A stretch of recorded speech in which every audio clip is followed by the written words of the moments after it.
everybody has a 1600/2002 story. Yeah. You know, oh, my friend had one in college. Oh, my parents had one. Yeah. I mean, these cars, they made a lot of them, but very few good ones have survived. Yeah, I don't remember the last time, except for at a car show, BMW meet, whatever, that I've actually seen a 1600 on the street. I don't remember the last time. Well, I can tell you the first one I ever drove, this one. I'd never seen one. Yeah, I'd never seen one. It's crazy, man. You know, I have a collection of TIIs, but I had never seen or had the opportunity to drive a 1600 before this one. Yeah. And quite honestly, if they weren't really nice to start with, I wouldn't even look at them. Yeah, I wonder why there's so many 2002s on the road, but not 1600s. And I don't know the sales volumes. I don't know how many they actually sold in the U.S. or... Well, in the early 70s, we had a gas crunch. Yep. When we had the gas crunch, everybody started looking for more economical cars. Right. And the 2002s were brought over to the U.S. in much larger numbers. Right. You know, the 1600s, in the late 60s, when these cars were coming over, there wasn't a gas crunch. Yeah. People just looked at them like, eh. Right. What's the story on this car, this particular car?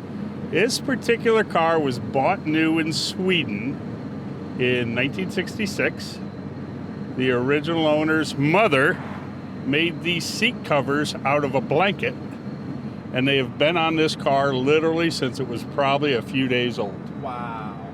So I thought you put these seat covers on. You're saying these seat covers are old as These seat covers are as old as I am. Yeah. And he had the car all the way up until his death in 2002. Right. And he had the car repainted once in the 90s.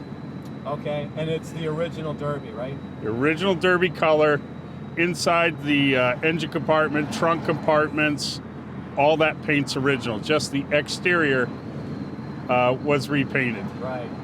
A gentleman named Anders Bild, I think I'm pronouncing his name correctly, was looking for a great 1600, and this car, after the original owner's death, changed hands 3 times with members of the BMW Club of Sweden. So hold on, the original owner had this car until literally 2002? Yeah. From 66?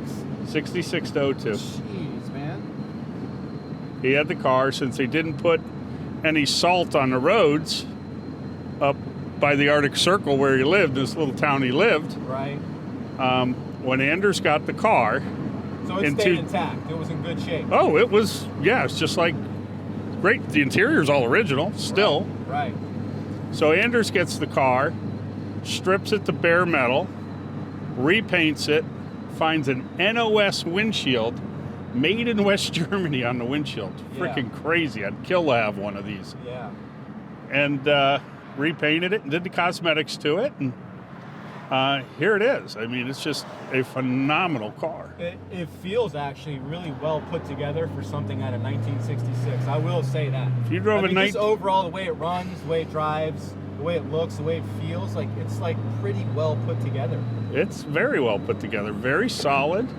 Yep. It's got a crazy greenhouse with all this glass, man. Yeah, you can see look how thin the pillars are. I love that. Yep. But it's just a great running, driving car. Pedals come out of the floor, right? Like a 911? Pedals come out of the floor like a 911. Yep. Then, did that carry over to the 2002? Yes. Okay. And it just, drives fantastic. You're not going to go down the Autobahn at 100 miles an hour in it, but... No, it does feel You know what? For cruising around northern Sweden, yep. it's probably good. I mean, God, if you like real cars... Yeah. If you're a BMW guy, this is as good as they get. You can't buy a 1600 any better than this car. And this car is pretty well known throughout the world for that. Right. All right, stomp on it. Oh, we're in it. We're giving it the wood. Dude, I'll tell you what, man. Not as slow as I thought, honestly. Hey, we're going 100. We're going 100 kilometers an hour. Nope, sorry, we're down to 90. Yeah, and what's the mileage? I mean, do we have any It's idea? got of the miles? 110,000 kilometers on it Okay. that are pretty well documented through all the service records. Right. My it's 5-digit odometer? Yeah. My Swedish is not good, but there are plenty of service records to Right. find on it. And Anders, when he went through the car, was just literally obsessed. And when did you buy it? I bought this car 2 years ago. Yeah. Okay. I bought it off of one of my friends up in Massachusetts. I saw the car 4 years ago and said, well, if you ever go to sell it. And he called me up and told me what the price was, and I looked for comps, and there was absolutely nothing. Right. You could buy There's probably a lot. I could have bought pretty 5 shit. other 1600s for what I bought this for. Right. I am really honestly surprised at how well built this thing feels, man. It's You mean pretty it buttoned doesn't out. doesn't I did squeak, not doesn't expect rattle that. I'm like every serious. other Right, 66 exactly. in the world? Or like my E36. There's no squeaks and rattles. It's 50 years newer, you know what I mean? Like, That's what you get when a car's never been apart. yeah. When you take a car apart is when you get the squeaks and rattles and quirks. And he took all the glass out and everything when he painted it, Yeah. stripped it to bare metal. I mean, so he didn't screw with it. The interior is all original. You know, Yeah. at the factory, they had the bolts going in at a certain torque. Yeah. And all that stuff has been lost. Dude, you're so right, though. The lack of squeaks and rattles, really, man, amazing. It really is. Oh, yeah. Feel it pulling in second. I mean, it sounds Oh, now third. sounds healthy. This thing goes. Oh, I bet we're turning 4,500 RPM.